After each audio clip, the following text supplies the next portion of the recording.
Trainingsplanung, Leistungsdiagnostik, Periodisierung, Laktat, Anaerob, Aerob.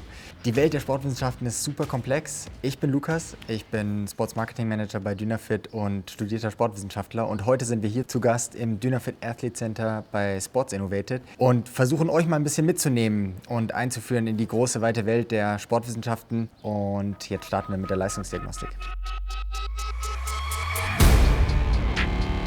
Bevor wir uns mit der Trainingsplanung befassen, brauchen wir erstmal Werte. Und dafür gehen wir jetzt hier ins Labor, machen eine physiologische Leistungsdiagnostik, schauen uns die Körperzusammensetzung an und bekommen ganz aktuelle Werte. Basierend darauf können wir dann in die Trainingsplanung gehen, können uns anschauen, wie ist der Körper aktuell zusammengesetzt und was sind die Stellschrauben, an denen gedreht werden müssen. Wir machen eine sogenannte Bioimpedanzanalyse, eine BIA. Das heißt, mittels Strom werden die Widerstände der einzelnen Körperteile gemessen oder der Körperzusammensetzung. Muskelmasse leitet anders als Fettmasse, als Wasser und dementsprechend lässt sich daraus analysieren, wie der Körper zusammengesetzt ist, wie viel Muskelmasse man hat, wie viel Fettmasse man hat. Genau. Ich bin gespannt. Alles im Idealbereich. Wunderbar.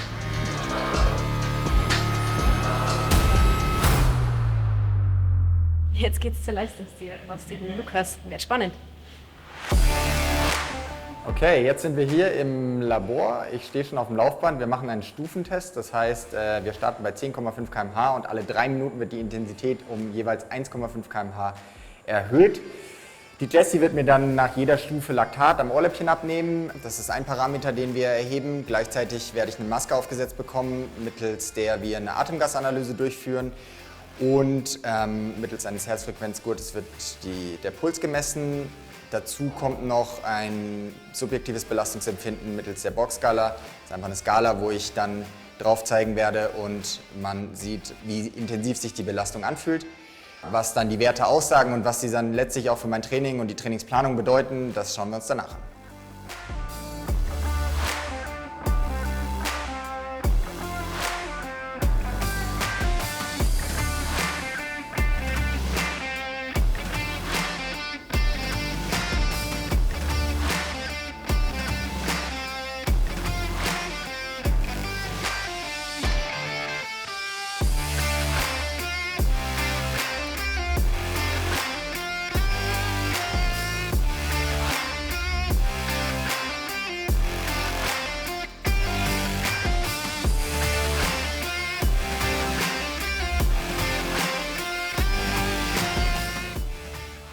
Okay, jetzt sind wir hier im Dynafit Athlete Center bei Sports Innovated im Auswertungsraum und wir haben eine physiologische Leistungsdiagnostik hinter uns. Und ja, die Jessie wird mir jetzt erzählen, wie meine Werte sind.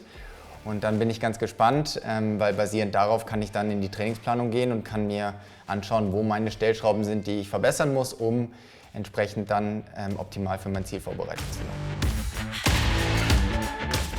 Lukas, wir haben heute gestartet mit der Bioimpedanzanalyse bei dir, wo wir die Körperzusammensetzung messen und analysieren.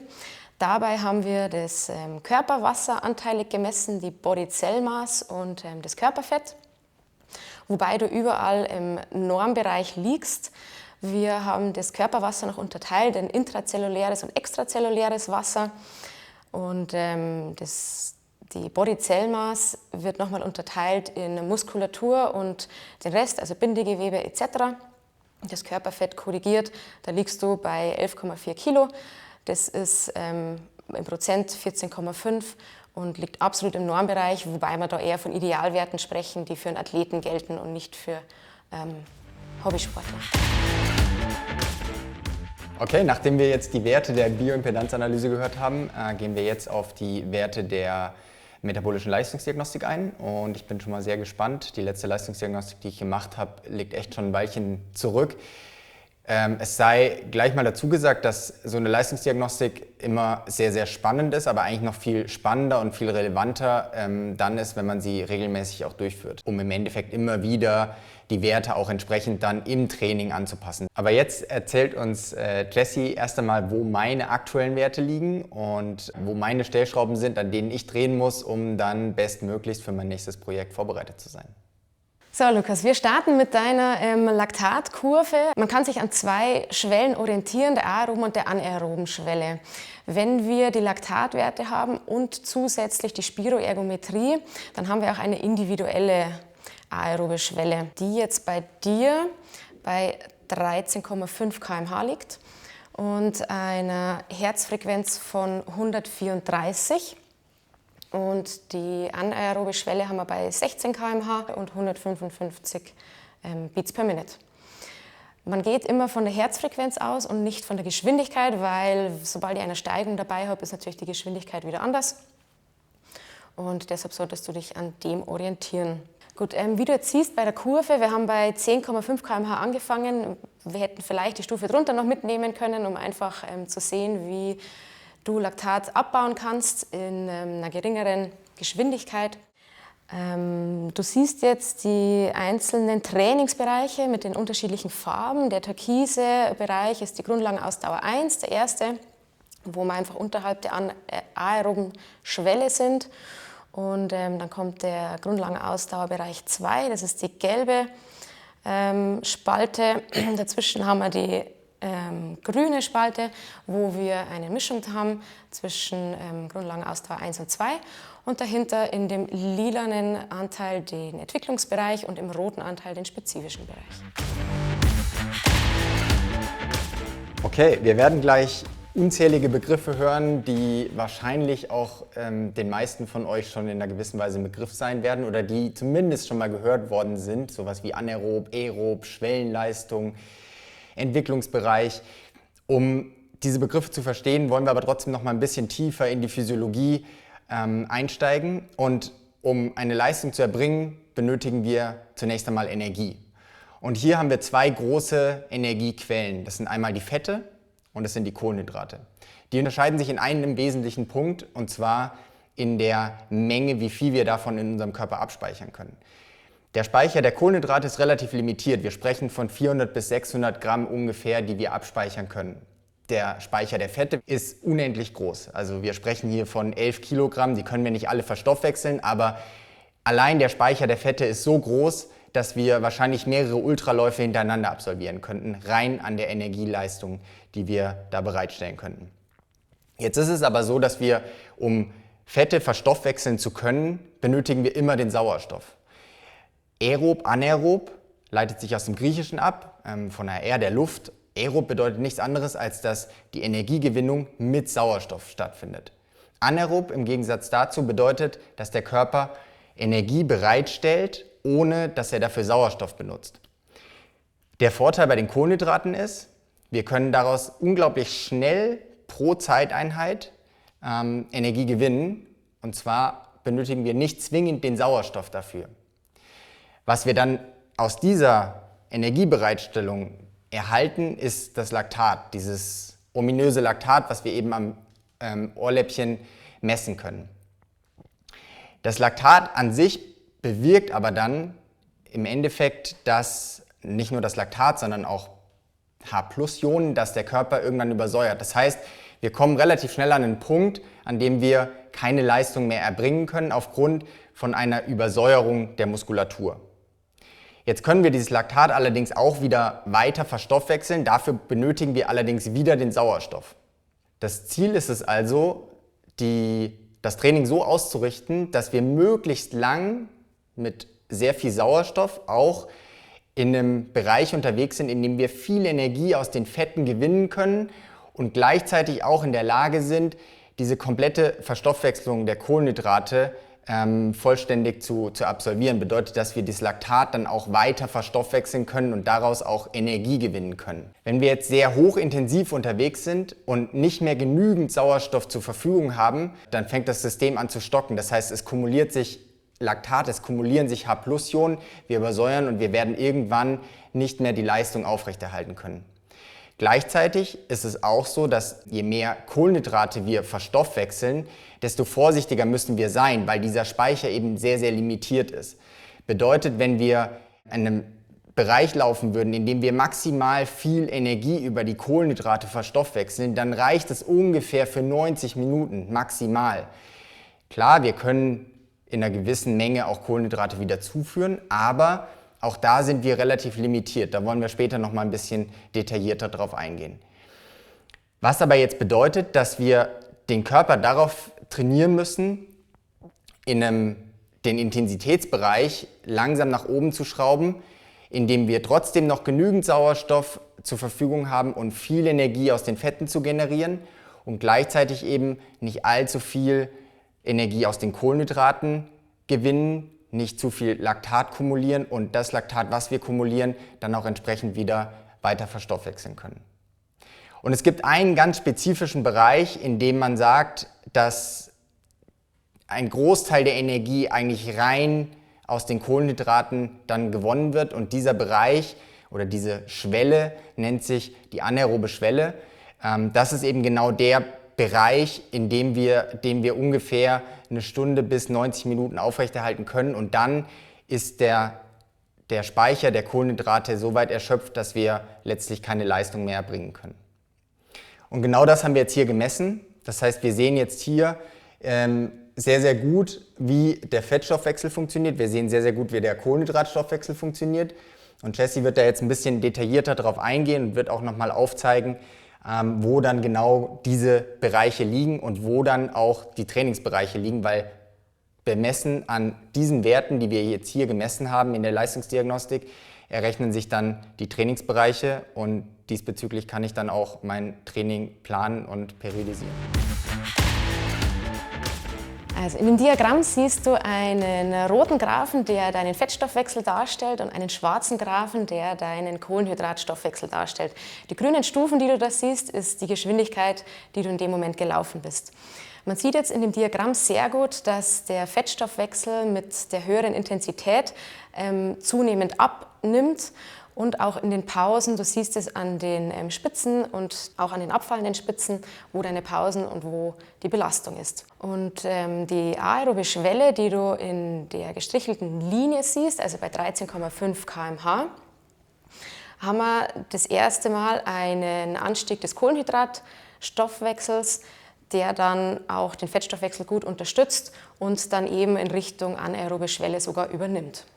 Was nochmal wichtig zu wissen ist, Lukas, ist, dass der Körper nicht in Schwellen arbeitet und fixen Zeitpunkten oder Herzfrequenzen, sondern das ist ein fließender Übergang. Du siehst, der Fettstoffwechsel und der Kohlenhydratstoffwechsel sind immer mit dabei. Danach übernimmt zwar der Kohlenhydratstoffwechsel, aber du hast immer noch den Fettstoffwechsel dabei in den höheren Intensitäten, bei den höheren Geschwindigkeiten und auch bei der höheren Herzfrequenz. Deine anaerobe Schwelle liegt bei 16,5 km/h und 155 Beats per Minute an Herzfrequenz und an dem solltest du dich grob orientieren, wobei das natürlich auch vom Tageszustand abhängt. Wir haben auch noch deine VO2 Max gemessen, die in deinem Stufenprotokoll bei 58 liegt. Das Ganze kann man nochmal genauer messen mit einer Rampendiagnostik, wo wir schneller zu deiner VO2 Max kommen und nicht die Beine vorher müde werden. Dann wird das Ganze sicher noch einmal höher liegen. Und das ist auf alle Fälle ein wichtiger Parameter, wenn du dein Training planen möchtest. Okay, was wir jetzt hier sehen, ist die relative VO2 Max. Relativ heißt zum Körpergewicht, das heißt, wie viel Sauerstoffvolumen, also VO2 Max, ich maximal pro Kilogramm Körpergewicht umgesetzt habe. Bedeutet, das ist wirklich die Menge an Sauerstoff, die im Muskel angekommen ist. Das ist abhängig davon, wie viel rote Blutkörperchen habe ich, wie viel Mitochondrien habe ich, wie ist die Pumpleistung des Herzens und so weiter. Es gibt verschiedenste Faktoren, die beeinflussen, wie ich den Sauerstoff in die Muskulatur bringe und wie viel Sauerstoff ich dann maximal eben auch umsetzen kann. Wie Jessie gerade schon gesagt hat, die typische Diagnostik, um eine maximale VO2 Max zu messen, ist eine Rampendiagnostik. Das heißt, man arbeitet da eigentlich nicht mit einem Stufenprotokoll von 3 Minuten Stufen, sondern die Steigungsrate innerhalb der Diagnostik ist deutlich steiler. Dadurch erreicht man einen höheren Wert, ohne dass die Beine vorzeitig schon ermüden.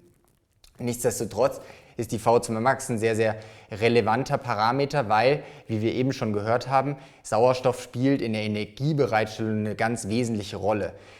Nicht nur, wenn wir aerob arbeiten, logischerweise, also mit Sauerstoff Energie gewinnen, sondern auch, wenn wir anaerob arbeiten, weil dann produziert der Körper eben diese H+-Ionen und das Laktat, welches wir auch wieder verstoffwechseln können. Dazu benötigen wir aber den Sauerstoff. Das heißt, je mehr Sauerstoff wir zur Verfügung haben, umso effizienter und besser läuft unser metabolisches System, desto effizienter können wir Energie bereitstellen und dementsprechend wird auch immer ganz viel über die VO2 Max gesprochen und je höher dieser Wert ist im Ausdauersport, desto besser. Das kann man schon erstmal so pauschal sagen. Was auch ganz häufig der Fall ist, viele nehmen an, dass die VO2 Max genetisch vorbestimmt ist. Das stimmt bis zu einem gewissen Maße, aber nichtsdestotrotz lässt auch dieser Wert, die VO2 Max, sich hervorragend trainieren. Durch sehr intensive Einheiten, in denen wir viel Sauerstoff zum Beispiel umsetzen, in denen wir wirklich dafür sorgen, dass unsere Pumpe richtig am Arbeiten ist, wir viel Sauerstoff umsetzen. Dadurch haben wir einen Trainingsreiz, der die VO2 Max nach oben bringt und wir genau diesen Wert dann auch verbessern können. Da wollen wir aber später noch mal ein bisschen drauf eingehen, wenn wir dann über spezifisches Training sprechen und auch die verschiedenen Trainingsformen und Methoden. Die 58 sind jetzt erstmal ein Wert, der dasteht. Ich hoffe, ich kann ihn in den nächsten Wochen und Monaten wieder ein bisschen weiter nach oben schrauben. Was vielleicht auch noch ganz interessant zu wissen ist, wie hoch kann eigentlich so ein VO2 Max-Wert ansteigen oder was sind die maximal gemessenen Werte? Hier muss man so ein bisschen differenzieren, je nach Sportart variiert dieser Wert ein wenig. Das heißt, in Sportarten, in denen wirklich die großen Muskelgruppen und viele Muskelgruppen im Körper beansprucht werden, wie zum Beispiel Skilanglaufen oder Ski Mountaineering, ist dieser Wert tendenziell ein bisschen höher. Man setzt nochmal mehr Sauerstoff um. Und hier wurden durchaus schon mehr Werte von 90 Milliliter pro Minute pro Kilogramm Körpergewicht gemessen. 58 ist ein solider Wert für alle Hobby-Ausdauerathleten. Allerdings muss man hier auch noch mal ein bisschen unterscheiden zwischen männlichen und weiblichen Athleten und Athletinnen, denn bei männlichen Athleten ist der Wert tendenziell immer ein wenig höher. Also ich würde fast sagen 5 bis 10 Milliliter pro Minute pro Kilogramm Körpergewicht können von männlichen Athleten fast mehr umgesetzt werden. Aber das ist auch nur so ein Richtwert. Alles über 60 ist wirklich schon in einem sehr, sehr guten Bereich. Alles über 70 ist dann in einem Bereich, in dem meistens die Leistungssportler definitiv unterwegs sein müssen, schon fast, um auf einem sehr, sehr hohen Niveau auch performen zu können. Anhand des Graphen, wo wir deine Schwellen gesehen haben, haben wir jetzt deine Trainingsbereiche bestimmt. Wie vorher schon erwähnt, haben wir einen Rekon-Bereich, einen regenerativen Bereich, die Grundlagenausdauer 1 und 2, wo wir dazwischen einen Bereich haben von Grundlagenausdauer 1 und 2 und dahinter einen Entwicklungsbereich und einen spezifischen Bereich. Das Ganze wird anhand deiner individuellen anaeroben Schwelle gemessen, prozentual abgeleitet und dann kommen wir auf eine Pace im Grundlagenausdauerbereich 1 von 6,10 bis 4,40 und im Grundlagenausdauerbereich 2 von 4,30 knapp bis 3,40.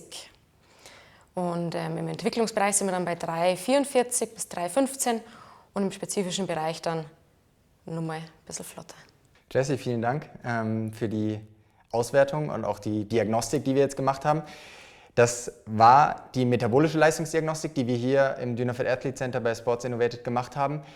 Neben der Physiologie, die natürlich ganz entscheidend ist und die wir jetzt auch gleich dann mit einbauen werden oder basierend auf den Daten werden wir uns jetzt dann gleich die Trainingsplanung anschauen, spielen aber definitiv auch noch andere Faktoren eine wesentliche Rolle und auch dazu lassen sich verschiedene Tests machen. Hier bei Sports Innovated im Dynafit Athlete Center kann man diese Tests auch hervorragend machen. Da sprechen wir jetzt von Krafttests, wir sprechen von Koordinationstests, die dem Ganzen natürlich nochmal ein kompletteres Bild dann geben und nochmal besser aufzeigen, wo liegen die individuellen Stellschrauben eines jeden einzelnen Athleten und jeder einzelnen Athletin.